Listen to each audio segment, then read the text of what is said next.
Thomas and friends, making tracks to great destinations.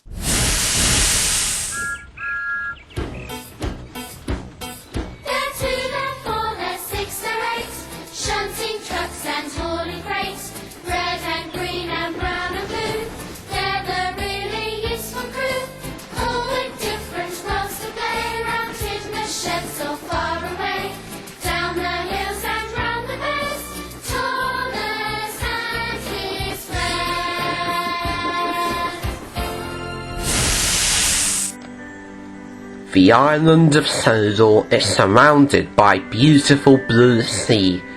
It has fields of green and sandy yellow beaches. There are rivers, streams, and lots of trees where the birds sing. There are windmills and a coal mine and docks where visitors to the island arrive. The island also has lots and lots of railway lines. Who's that puffing down the track? It's Thomas!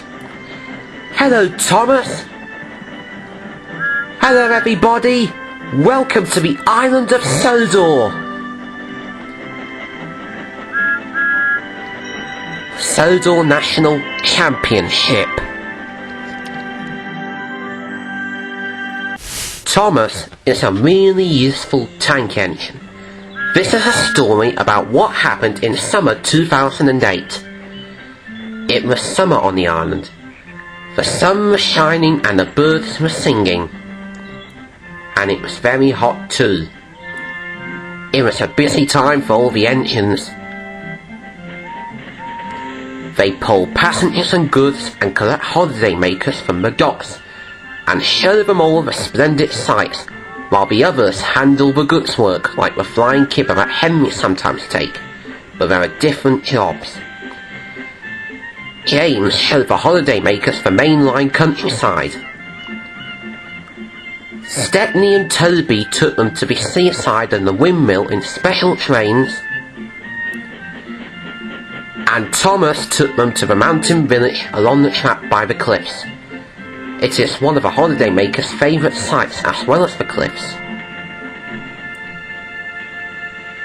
And each night, when the work is done, Gordon, Henry, James, Percy, and not forgetting Thomas, go back to their home at Timber Sheds. The sheds are where they rest their wheels, cool their boilers, and talk about the day's adventures. The sheds are the engine's home. They are warm and snug, and most of all, they are a cosy place to sleep. One afternoon, all the engines were invited to Almond Valley swimming party. All the engines were having fun, relaxing and having fun after a hard week's work. But not for long. Mike, the Frenchman, was resting when Tom came up behind him. "Hey, Mikey, don't you want to have a go in the paddling pool?" "Go away, pig doggy," huffed Mike. And Tom buffered up to him and pushed him. "No!" cried Mike. No matter how hard Mike break, Tom pushed harder. "Come on, Mike, in the pool!" "No, I don't want to get wet or die. I want to live! Live!" "Tom, stop that. Mike doesn't have to go in the paddling pool if he doesn't want to. Just leave him alone," Thomas said sternly. Tom was cross. He was only having fun with Mike and thought Thomas was a big bossy boiler. "Aren't you joining in, Doc?" asked Thomas. "I will in a minute, Thomas," said Doc. "I just want to check my mail," he said, and he moved back into his workshop to check his mailbox. "Right, just a quick shifting up a list before my party." I better open this one. Looks a bit official. He opened the letter and read through it. "Dear Doc, retirement." "What? Retirement? I've only been high prime," he said crossly.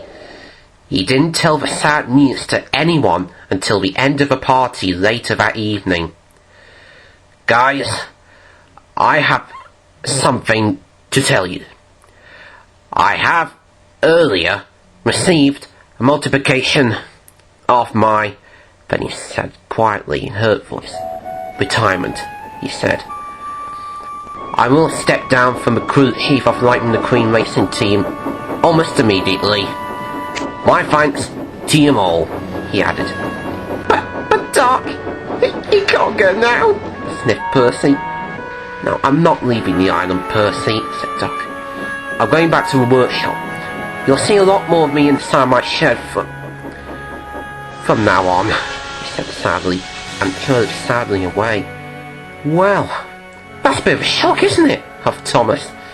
"Lightning McQueen pit crew won't be the same without him." "Yeah, nothing will ever be the same again," said Percy sadly. "One thing's for certain," huffed Thomas. "We need to get him a decent present and organise a farewell do. I'll tell the others that, and we'll have a rip round." "But what can we get him, Thomas?" "Good question," said Thomas. Thomas thought as hard as he could until an idea flew into his funnel. "I know, tools! We'll get him a new toolbox. We may be busy this holiday, but if we find spare time, we'll get him a toolbox and we'll give him the best goodbye party Doc has ever had," puffed Thomas.